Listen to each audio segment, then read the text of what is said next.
We read in this week's Parsha Tzav. V'yedaber Hashem Moshe Lemor. Tzav is Aaron, his born of Lemor. Command Aaron and his sons, saying, Zos Torah Sa'olo. This is the law of the burnt offering. Here, Olah. This is the Olah. Explaining exactly what the law of the burnt offering was. So Rashi over here cites Chazal. Why in this particular instance does the Torah use the term Tzav? When you have to give a command, seems to be that anything less than that would not be sufficient for the person to appreciate the seriousness of the moment. The person has to be urged. It's to communicate the urgency of what has to be addressed and attended to. A tzav loshen zirus miad l'doros. Tzav is an expression of motivation, of zeal for now and for future generations. So the question is, but why here more than anywhere else? Does the Torah use the term tzav? Omre b'Shimon b'yos tzarach hakos l'zaris b'mokum sheish bo chesaron kis. Reb Shimon says here more than ever than anywhere else, you have to communicate the urgency, because over here there is a financial loss. Chesaron kis. There's a financial expenditure. There's a cost factor. Well, firstly, there is no cost factor in terms of, it's not the Kohen's asset. This is communal funds. This is either a communal offering, or if a person brings his own personal burnt offering, it's not the Kohen's. His responsibility is to officiate. As the Torah instructs him, prescribes, it must be burnt. There is no physical consumption, not by the one who brings the korban or by the Kohen officiates. So what does it mean to say the reason why the Kohen has to be motivated and urgency has to be communicated is because yesh bo chesaron kis. So here the commentators explain the chesaron kis is either it's referring to the effort, the expenditure effort. Kohen has to be up all night. The Olah is burnt at nighttime. As it says in the Pasuk, Al Mokto Al HaMizbeach Kol Halaylo Ara Boker.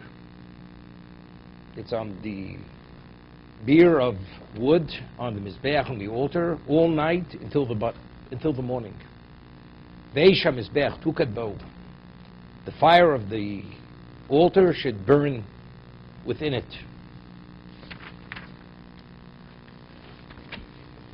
So there's a greater level of effort which is needed.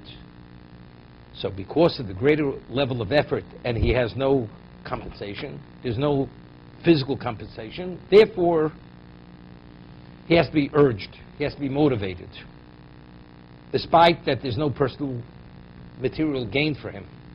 Other korbanos, other sacrifices, chatos, he receives his portion. The sin offering, the guilt offering, shlomim, peace offering, the thanks offering, he receives his portion. The Olah, he receives no portion. But the effort and the degree of involvement without any compensation, he has to be urged and motivated to be fully involved. That's the chesaron kis. So we're not speaking about actually material outlay.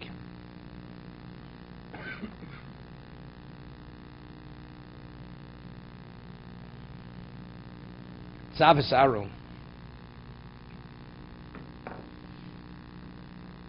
mentioned that one is not permitted to test Hashem. So Pasuk, the verse says, Lo sanasus Hashem Elokechem, not permitted to test God. However, there's one instance where the Gemara tells us that you're permitted to test Hashem. The Torah tells us in regard of tithing the produce of Eretz Yisrael, the Torah says, Aser ta'aser. Aser b'shush t'sasher. You tithe with having in mind for the sake of becoming wealthy. And the Pasuk, the Navi tells us, "Ubechununi no bezos." Hashem says, you have a right to test me. When it comes to giving Maaseh, you have a right to test me. And I will show you that if you do this, you will receive wealth. This is the exception. Under normal circumstances, you're not permitted. But in regard to tithing of the crops, "Ubechununi no bezos," test me. And you will see. So the question is, why is this the exception? Why over here does the Torah make this the exception, that here you're permitted to test Hashem and elsewhere you're not permitted to test Hashem?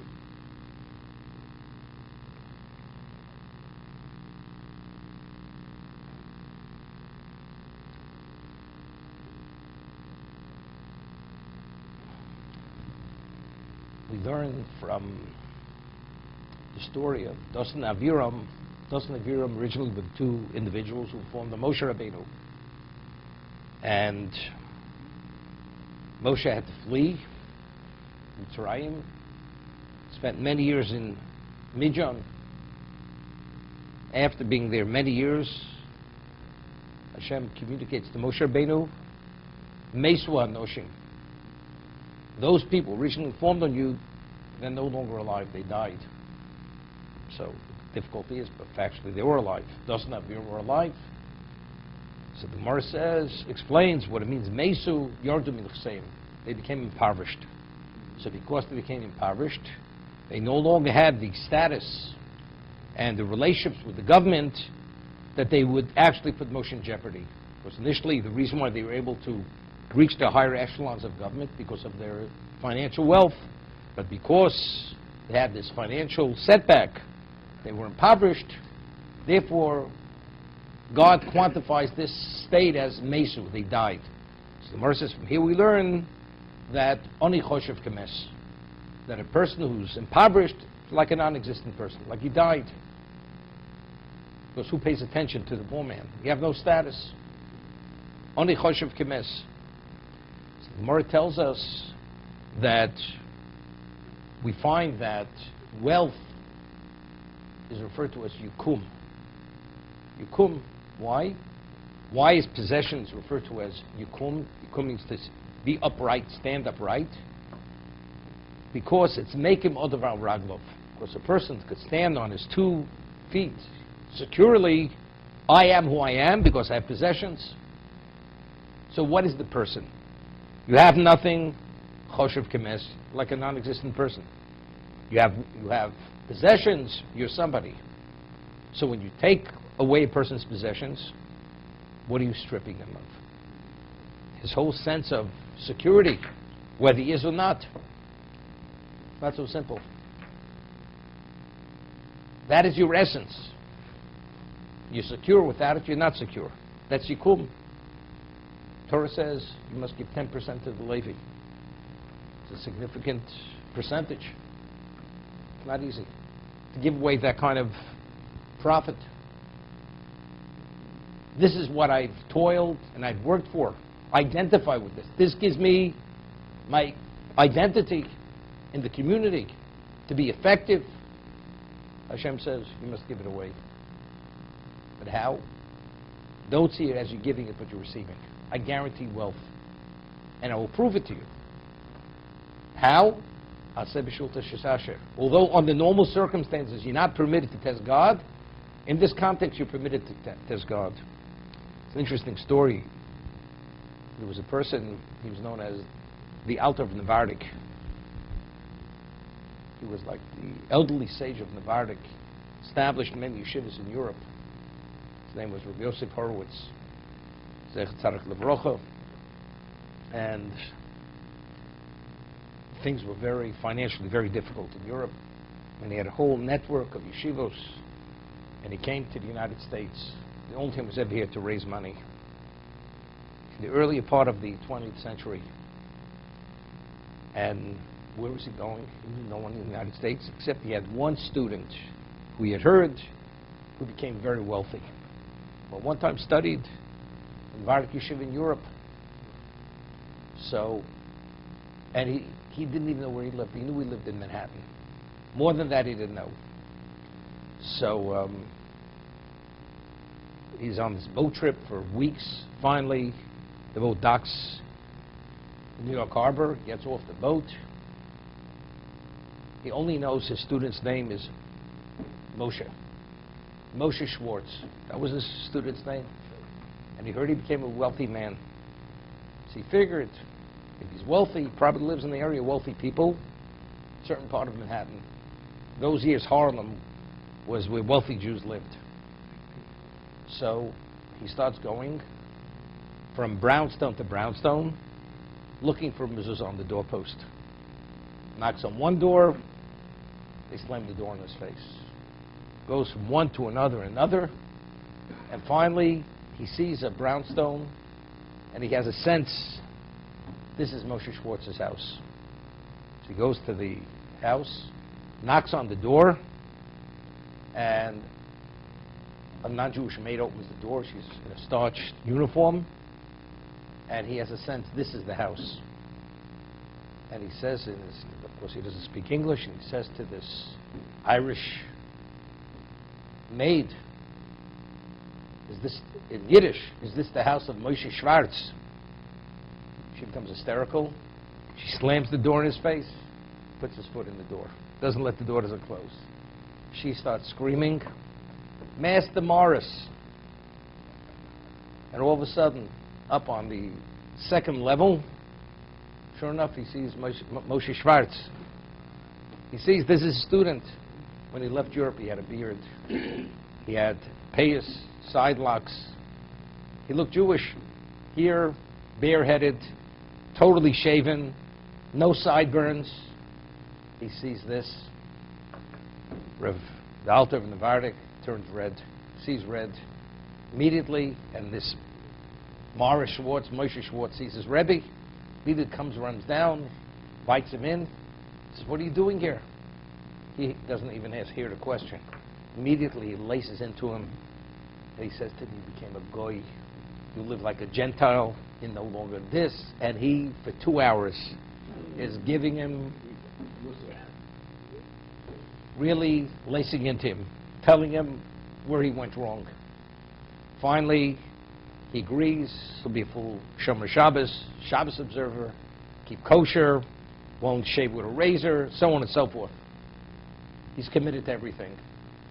So after accepting all the rebuke and the admonishment from his Rebbe, he says to his Rebbe, so why did you come here? He says, things are terrible in Europe financially. We don't have money to pay for heat. There's no food. The students are starving. I came to help, and I heard you succeeded, and I want you to help us. Immediately, he writes a check, which is a fortune, $25,000 check. And he's satisfied, goes back to Europe, and the yeshiva had an executive director, professional fundraiser.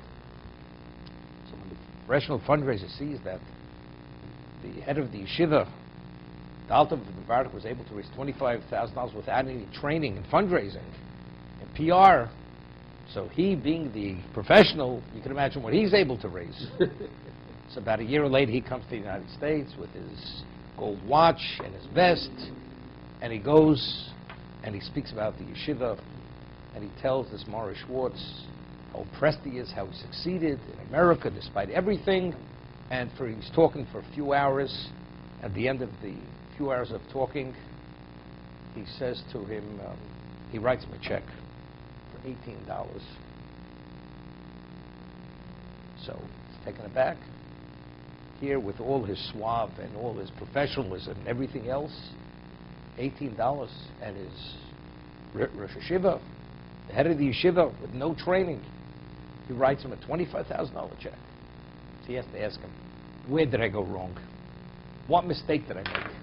Why only writing me an $18 check where the Alter of the Navardik, you wrote a $25,000 check? He says, I'll tell the difference between you and the Alter of the Navardik. He says, when my Rebbe came and he saw that I wasn't living as a proper Jew, he rebuked me, he admonished me, and he told me that all my wealth and all my success was worthless And unless you're a Jew, everything is worthless. So if that's the case, I wrote him a $25,000 check. You're sitting here for 3 hours telling me what the value of my success is and how important money is. So you tell me, what is my value, my financial worth? So if I give it away to you, so what's my value? I'm worthless. So if that's the case, I'm retaining it. I'm not giving it away. Therefore, for you, I write an $18 check, and for the Rosh Hashiva, I write a $25,000 check. What is Yikum? Why do they allow a person to stand on his feet, which feels secure and confident? Because otherwise you're nothing. Ani choshev kemes. Who's going to look at you? Who's going to value? Who's going to acknowledge you? That's true. In Egypt, pagans, you have wealth, then you reach the upper echelons of government. They were able to inform a Moshe Rabbeinu. Now that they've become impoverished, Moshe, you have nothing to worry about. Oni choshev kemes. You consider they're nothing today. They will not be acknowledged. But factually, people live in a world where that's what people do value. It's yikum. That's a reality of a person. Even among Jews, you have wealth, you're able to be effective and do things, they value. So for a person to give that away, 10% of his hard labor, of his toil, it's not simple. Asatasir. The Torah says, I guarantee a return. You'll get it back in multiples. Give 10%, multiples. I'll even allow you to test me. Other areas you're not permitted to test me. But in this, of course, it's nearly an impossibility. So to give the person the capacity and the capability to overcome this issue, therefore, you have a right to test me, and the provision of testing God has no relevance to this particular situation. That's one understanding.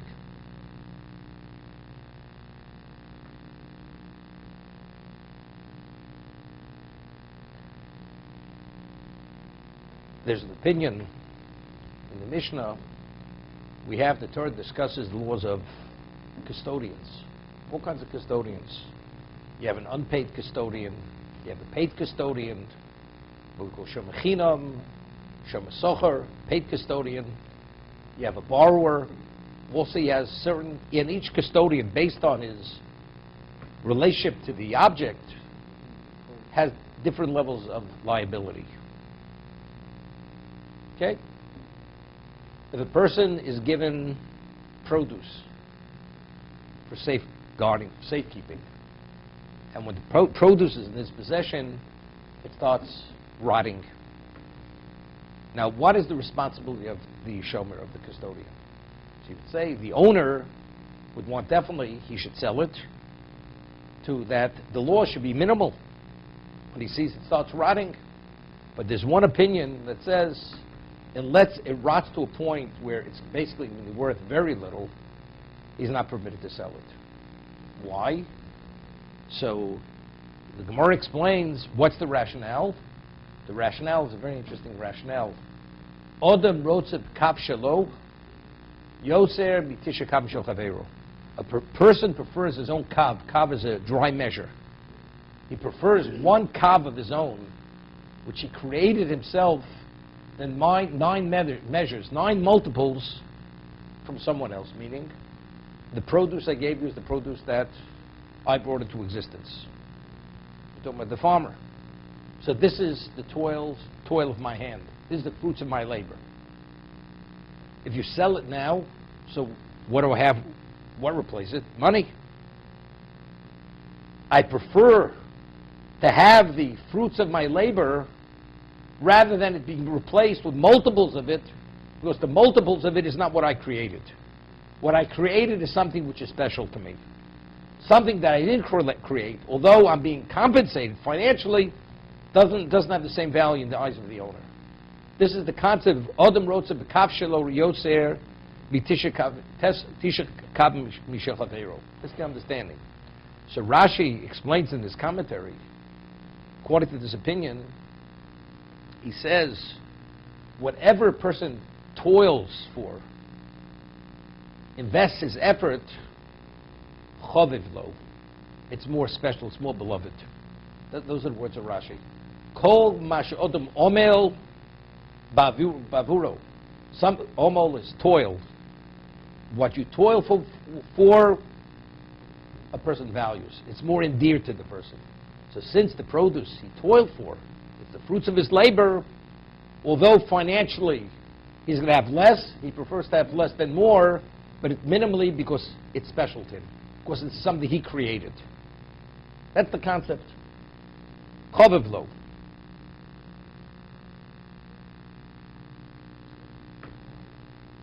You're a farmer. Torah says, Aser to Aser. Aser bishul tishis Asher. Tithe it, give it away, so you should become wealthy. I guarantee it. You could even test me. What about other mitzvahs? You give it away, it's gone. What do you have left? You have a share in the world to come. It's not tangible. I don't have anything. But why? Why is it so difficult? Not because it gives you confidence. Until we know, the Gemara tells us that based on the verse, the Talmud is divided into 6 sections. The first section is called Zroim, has to do with plantings. It's literally seeds. What is Zroim referred to in the Pasuk? It's Emunah. Emunah. Why is it called Emunah? That's what this section of the Shas, of the Talmud is referred to, Emunah. A farmer, you could have the best soil, you have the best seed. If it doesn't rain, and if you have blight or you have locust, you have nothing. You have to have tremendous faith. You got to pray to God that it should happen. So not only we're speaking about physical, emotional, mental, the level of investment till you finally see the end result, it's a long road. Finally, when you have it, you know how special that is. This is Omelbo. He toiled. Hashem says, no, I want you to give away 10%.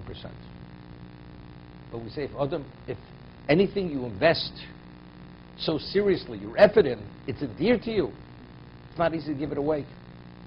Not because it's the question that gives you confidence, because you are or you're not.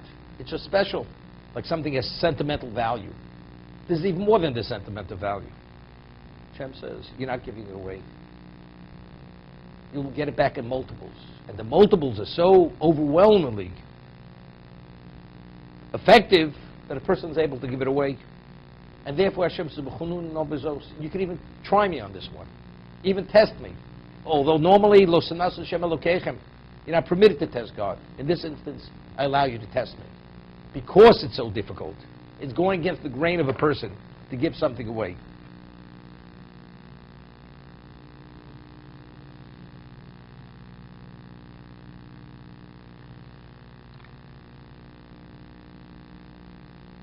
Shlomo Melech tells us in Nishlei, the wisest man who ever lived, Yikorei Mipninim, the Torah is more precious than diamonds.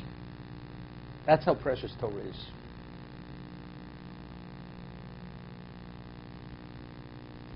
In what sense is it precious? What is the blueprint? If we say Talmud Torah Keneged Kulam, if all the mitzvahs combined is not the equivalent of the study of Torah. And not only the study of Torah, the Vilna Gaon shows that even one word of Torah, you study a page of the Talmud, every word that you study is the equivalent of all the mitzvahs combined. This is how precious Torah is. Yikorei Mipninim. You cannot quantify what Torah is. That's how precious it is. So as God can give you something which is so precious, unless really you show that you really value and you understand its value. He won't.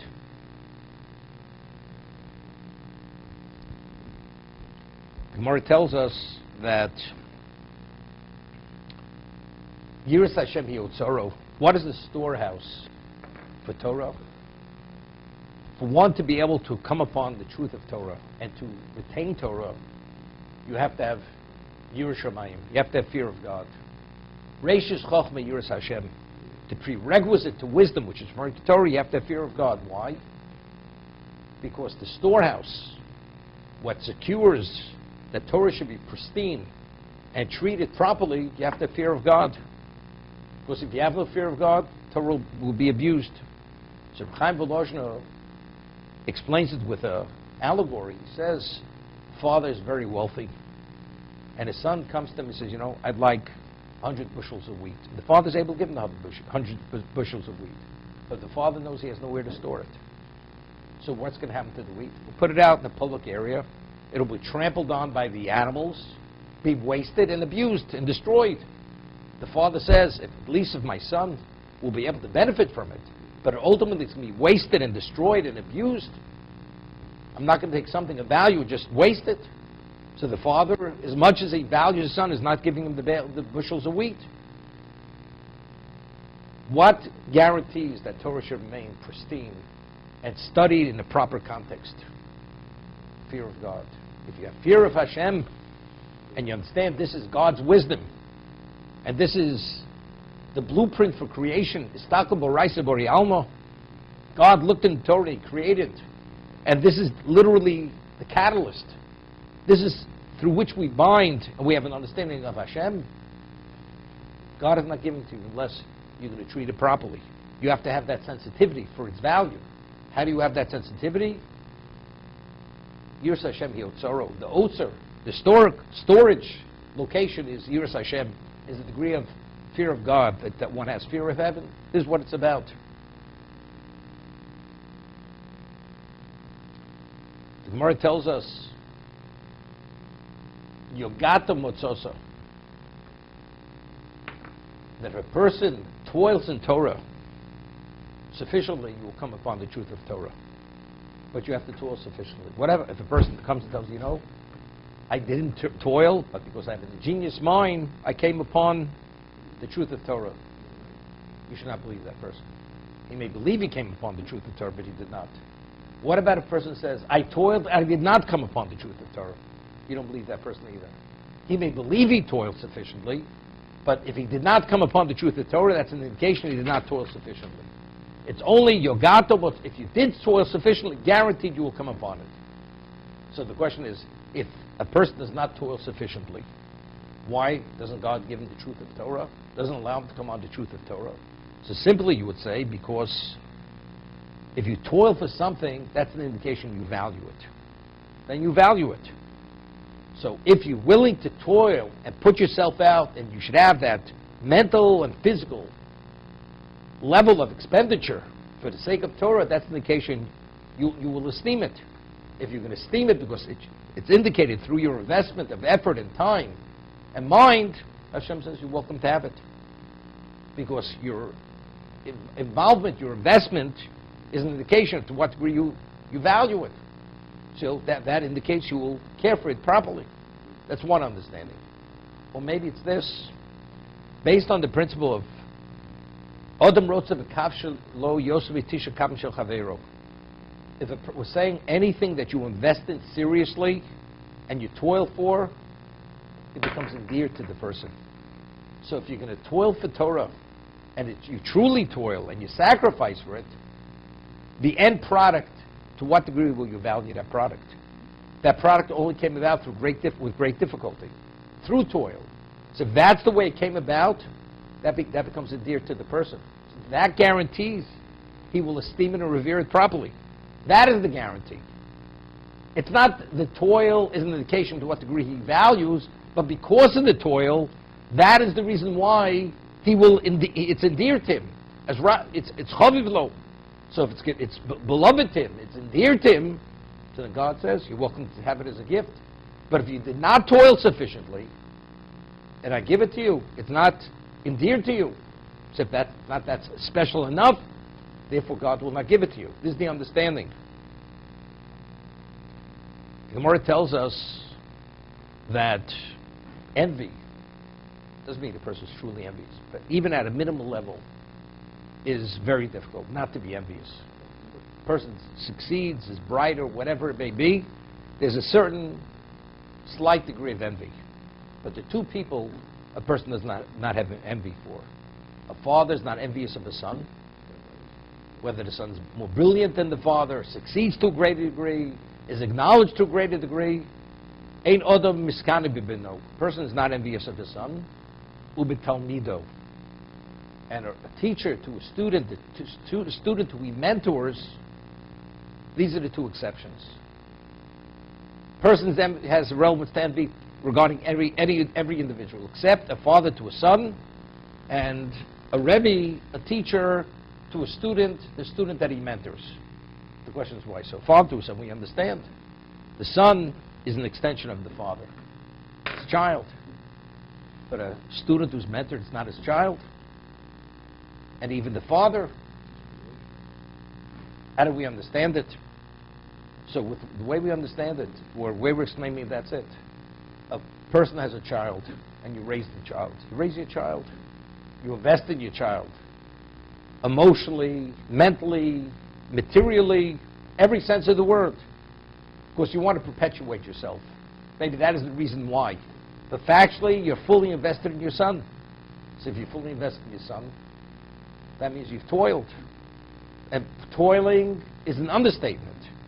Although the father may not see it as toiling, because he's more than happy to provide whatever he can for his son on every level, but factually he's toiled.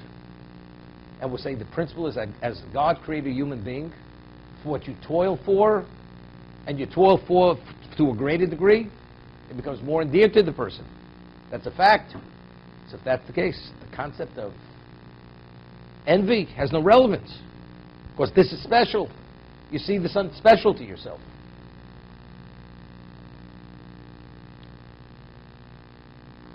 What about a teacher to a student? Rebbe letalmido, we're talking about not a person who's happened to sit in your class. You've mentored the person. This is, we speak about what we refer to as Talmud Mufak. The student, actually, every aspect of his understanding and appreciation for Torah and everything else only is a result of the input of the teacher. Tremendous investment of ability. Same idea. Because again, this is my creation. This is the fruits of my labor. So if it's your fruits of your labor, so of course, it's special. He's endeared to you, your student. I was thinking, the Gemara tells us, Gadel Yosem Beto Beso. A person raises an orphan in his house, in his home, Kilu Yoldo. It's as if you gave birth to that child. But he's only an adopted child. So simply you understand, because you say, well, when you adopt a person, you've provided, and as a result of you providing, you've created an attachment to him. And there's a relationship, but the way we're explaining it's even more than that. Because again, it's when you adopt a child properly, you consider it like your own. So your investment in that child is no different than your own investment in your own child. So if that's the case, anything that you toil for and you sacrifice for and you invest in, it becomes special.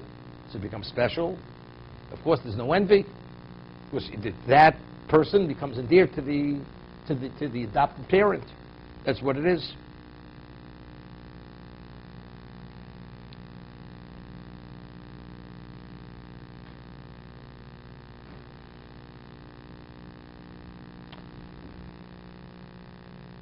What's the difference between a human being? The Rambam says this explicitly in Laws of Tshuva, that the only creature that exists that has free choice is the human being. Any other creature, living creature, has no free choice. Cites a posuk. Now what's choice? Choice means we're not inclined to do mitzvahs naturally. Being physical beings, usually to do the right thing is going against the grain. It's against. So every time we make a choice to do the right thing, there's a degree of sacrifice. But why do you do the right thing? You do the right thing because God said you have to do the right thing. We're not saying as a humanitarian you're doing the right thing. You're doing the right thing because God says you have to do the right thing. So factually, every level of sacrifice you make, and you're doing it because God is telling you to do it, of course, there are various levels why you're concerned you may be punished. Or it's out of love, it's out of reverence. There are many levels. It doesn't make a difference. But why am I doing it? there's a sacrifice. Making a choice, the right choice, there's always a degree of sacrifice. And we say even more than that, from Tzar Agra, that according to the difficulty, that determines the degree of reward. So you'd say, because since, despite the difficulty, it shows your level of dedication. So you're deserving even greater reward. According to the pain is the reward. Which is true. It shows greater dedication to Hashem, but maybe the reason is because the more you sacrifice, the end result is it's even more endeared. If you sacrifice for Hashem, it's double. There's a double reason here. Firstly, that you sacrificed initially, despite the difficulty, tells me your level of dedication. That's firstly. Secondly, let's say after you've done it, because it took a greater degree of investment. What is Hashem in your eyes now? He's endeared to a greater degree. The end result of making a greater sacrifice, despite the greater difficulty, this is Odom Rotz B'Kav Shelo, because the Omeld, the toil is greater. Whenever the toil is greater, the end product is more endeared to the person. So that means Hashem is more endeared. So if the end result is that, of course, L'fum Tzar Agra. So based on the pain, the reward is greater. Because now, how do you see God? What is Hashem in your eyes today? He's endeared to a greater degree because you sacrificed for Him.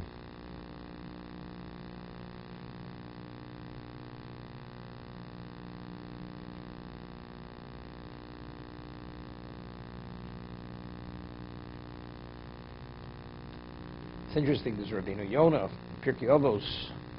It says, Aseh l'chorav, k'nei l'chochover. You should choose, you should make a teacher for yourself, Aseh, and acquire a friend. So the obvious difficulty is if you have to buy friends, what's the value of the friendship? Right? K'nei l'chochover. Well, I'll always the tab. So is that a friendship? It's not a true friendship. So Rabbeinu Yonah explains that a friend will tell you something that you don't want to hear. So there is a cost factor in every friendship. Sometimes the relationship becomes strained because you tell somebody something he doesn't want to hear. That's Knei L'Chochover. You've acquired a friend because there's a cost factor. That's what friendship is. It takes a tremendous investment. And it develops over time. When you see someone and you care about him, you tell him even things he doesn't want to hear. But he has to hear it. But as a result of that, despite that there'll be a reaction, you're willing to say what you have to say. What is this? So if that, it's a tremendous investment of relationship, of emotion. Why? Let me just walk away from it and let it be. It's the right thing to do. I will do it regardless of the cost factor. Because I value him as a friend. And he has to be told to do the right thing despite his reaction to me. That's Knei L'Chochover. You're acquiring a friend. Because based on the amount of investment, that's the degree of the friendship. You will endear it, it'll even be more special. And the person, understanding what you've done for him, he will value to a greater degree also. Because he understood, well, the Knei L'Chover is the one who invests in the other person. That's the acquisition of the friend, based on the same principles we're saying now.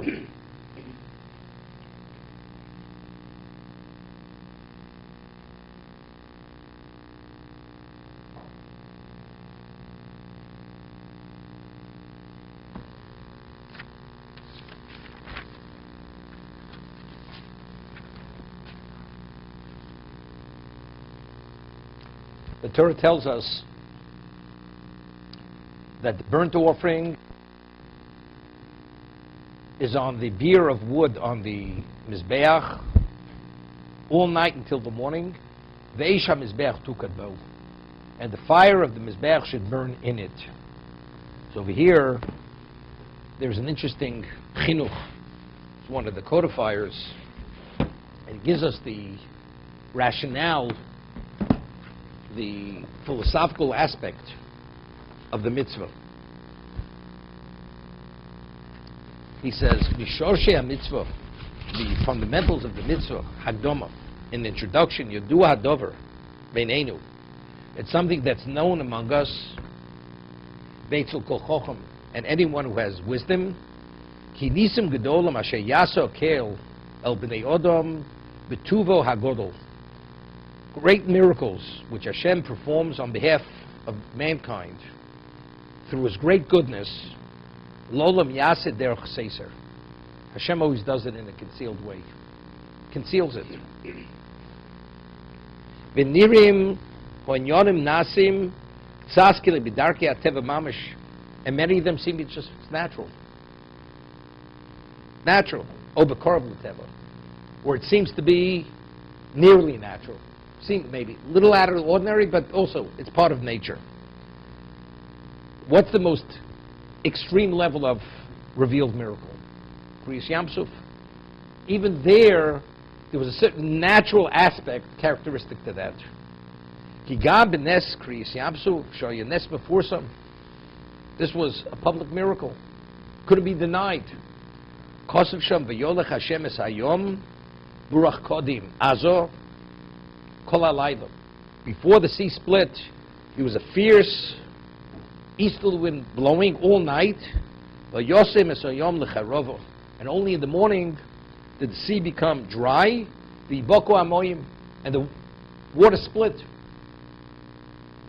If Hashem wants to, it should be just blatantly a revealed miracle. What do we need all this prelude? A fierce easterly wind blowing all night, and suddenly in the morning it splits. Every miracle, regardless of its obviousness, has a certain natural element associated with it. Therefore, but why? Those who understand will understand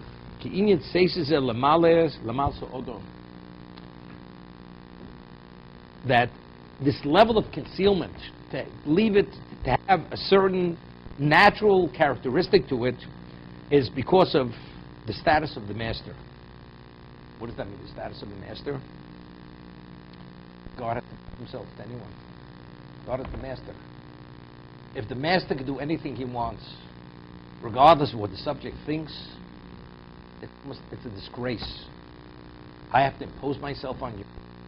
So this is Lamal Sa'odom. I don't have to make myself so obvious that you can't deny me. There has to be a certain degree of you taking the initiative to believe, accept me and acknowledge me. It's not I'm imposing myself on you. It's a disrespect. There's Lamal Sa'odom. There's a story, very interesting story, where Yisrael Salanter, who was the founder of the Muslim movement, fought in his time, it was the Enlightenment movement time. The Jews' Enlightenment, he felt Torah Judaism was primitive and backward, it was holding them back. They have to be enlightened, and they have to pursue many other areas of education and philosophies, and to assimilate into society, many things, which ultimately led to the destruction of Torah Judaism. So, Rabbi Yisrael Salanter many years lived in Vilna, and Vilna really was the seat of the Enlightenment movement. That was the seat of the Enlightenment movement. And there was a certain family which he had great influence on. And then Rabbi Yisrael Salanter left Vilna, went elsewhere to do outreach in his time. A number of years he comes back, and immediately he sensed there was a change in the family. And he felt they were very much affected by the Enlightenment movement. And they had a daughter who was a violinist, and she won, and the father was priding himself to Rabbi Yisrael Salanter that she had won the award for being the top violinist in the gymnasium, which was the secular education, school of secular education. She won the prize, the greatest prize for being the best violinist in the school. And the father's priding himself. He's very proud of his daughter. Okay? He hears it loud and clear, Rabbi Yisrael Salanter. So the daughter comes in out of respect to acknowledge, to say hello to the great rabbi who visited her home. So he says to her, he says, I heard you won this great award for being the best violinist in the school. He says, maybe you could play me a piece. Show me your ability.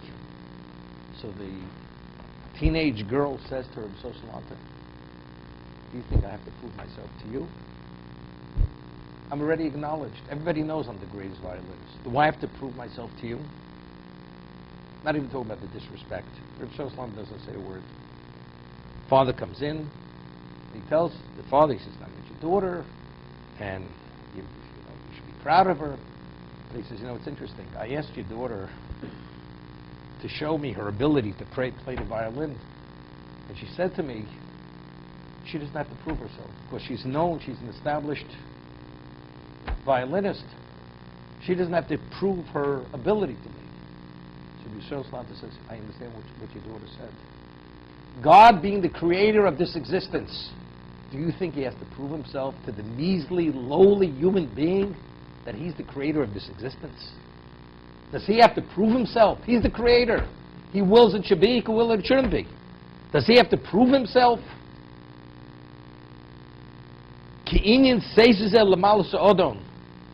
The reason why there's always a natural characteristic, as great as the miracle may be, because otherwise it's a disrespect to the master. God doesn't have to prove himself. The person has taken initiative to recognize who God is. You can always see it wrongly. God's not going to impose himself on you where you can't deny him. What is God trying to accomplish here? I'm going to force myself upon you. It's a disrespect to the master. It's interesting. It's famous Chazal in regard to tshuva, that to do tshuva, Hashem says, God says, At psach pesach ke pesach hamachat. Just open an opening. No more than the opening is no larger than either the point of a needle or the eye of a needle. And once you take that degree of initiative, after chol pesach pesach ulam, I will open an opening, the equivalent of entering into a large banquet hall. But you have to take the initiative. It's always the person. What does God want you to do tshuva? God is not handing you on a silver platter. You have to take some degree of initiative. Although Kriyas Yamsuf was blatantly clear, it's God. It's God's world. But there was a fierce easterly wind blowing all night. Meaning, if you want to deny his existence, you could turn your back on him. Say, it was the wind. That much he'll give you. But you have to be foolish to see it differently. But otherwise, so there's always a certain element of concealment. But why do you have that element of concealment? L'malus odom. This is to give respect and esteem to the master. The shiflus hamakabel, and the lowliness of the one who's experiencing it. Now he speaks about what's the whole concept of having the fire burning continuously on the mizbeach, on the altar. Why are we commanded to make sure there's always fire burning on the mizbeach, on the altar? There was a heavenly fire which continuously descended to burn whatever was on the mizbeach. It's to conceal the miracle. By having human fire, the human fire conceals the heavenly fire. The nearest biridos, although visually you did not see the fire coming from heaven onto the mizbeach. Because if you were able to see it as much as you have fuel on the altar, you're going to see the fire coming. That you didn't see. The 8th day of the inauguration of the Mishkan, as it says, they saw fire coming down. That was the Shekhinah, the divine presence, entering into the Mishkan. V'shel Gidon u'manoach, choice and nearest. There the fire was visual when it came down. V'adayin onu tzrichan lomar. But Chinuch says, but we still have to understand. Ma'unyin ha'mitzah lahadlak eshel mizbeach milvada esh hatzorch l'shem shom l'korban. But we understand you have to have fire to consume the sacrifice. But there was a mitzvah to have continuously added various beers of wood on the mizbeach, that there should always be fire. Why do you need this continuous fire? V'nira al tzara pshat. So he says, based on just a simple understanding, It's something which he explained regarding the showbread that was on the golden table in the Mishkan or the Beis Hamikdash.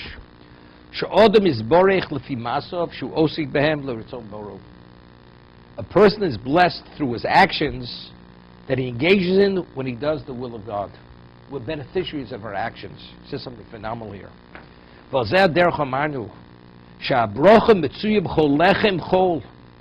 Why is ordinary bread? We know bread is the staple of life. And it has tremendous benefits for the human being to be able to live healthy. He says the bracha that you find even in ordinary bread, non-consecrated bread, mitoch iskenu b'mitzvahs lechem hakodesh. Because we put holy bread, consecrated bread on that golden table as prescribed by Hashem for His glory, we are beneficiaries that the ordinary bread that we eat will bless through that. That is the cause of the bracha of even the mundane. The reason why the mundane brings bracha is because within that context we find something that's consecrated. He says, I'll give you an example. Kilu tomar al derech moshel she'abracha tispashe b'mino. The blessing, it actually emanates and it covers its whole species. You have consecrated bread, it actually permeates all bread. Kamo kain hu esek ha-mitzvah b'esh. Identical. You put the fire on the mizbeach. Chol yom she'yizborach odem minyan eish shebo. We know there are four elements. There's fire, there's water, there's wind, and there's earth. That's the makeup of everything in existence, and that's a human being. Now, what is the primary element in a human being? Fire. Fire is the energy. That's the temperature in a human being. He explains, that's the nature. That's the natural makeup of a person. Is the four base elements that a human being is comprised of, the primary element of the four is fire. That's the most important of the four. Through that, he says, a person will be strengthened and will have movement and will be effective. This is the energy level. The energy comes from the element of fire. Therefore, that has to have something. Something has to fuel that. What fuels that fire? The fire, which is the essence of the human being, that it should be effective and productive and healthy. What maintains that fire in the human being? In bracha hu shleimus. And what's bracha? Whose blessing is when something is right. It's not too much, it's not too little. Too little means you're energy deficient. Too much, that you're overheating. That's fever. Person has too much heat, that's fever. The person has to have a right balance when it comes to temperature. The temperature has to be the right temperature. It should not be less, because then the person is weakened, his ability is weakened. It should not be more than necessary, because you'll be consumed through this. That's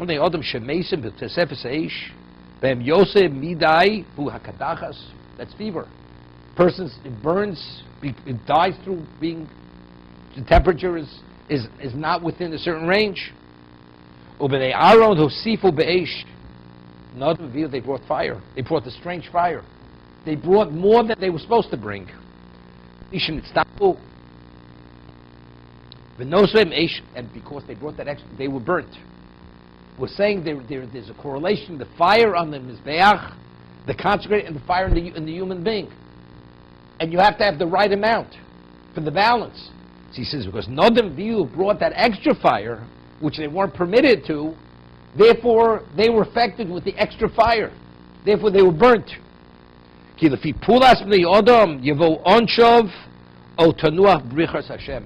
As a result of man's actions, either you will have blessing, so if you, let's say you invest your physicality in what Hashem prescribes, that's the equivalent of consecration. What is the correlation to that? Bracha within your existence, within your physicality. But if God forbid a person sins, so how are you utilizing the physicality? Rather than consecrating it, you're desecrating it. So what is a consequence of desecration? The consequence is desecration of the physicality. Therefore, the person regresses physically. This is the concept. But he says, whatever you do, he says, like lechem upon the showbread, it affects all bread, because in its species we find consecrated. And he says, whatever we do, our actions are, it actually affects that whole area of what we're involved in. It's interesting. The Ramchal writes, we find a human being has to be clothed. It's one of the basic amenities of a human being. We need clothing. Now, within our wardrobe as Jews, the Torah says that if a Jew has a four-cornered garment, you have to put tzitzis. That's a mitzvah. So, in actuality, in what way are we utilizing the garment? Even though it's not consecrating it, but it identifies with God's commandment. We're utilizing it within the context of the mitzvah. So although the rest of our wardrobe has no relevance to that, that means in Jews' attire, we find there is mitzvah. If there's mitzvah, it permeates that whole area of dress. Every aspect of a Jew's attire identifies and is impacted, affected, because you find mitzvah within that area of one's amenity, in his dress. The Jew doesn't have shabnis, doesn't have a combination of wool and linen. It's permitted. But if it's a combination becomes forbidden, it affects, everything's affected. Just thinking,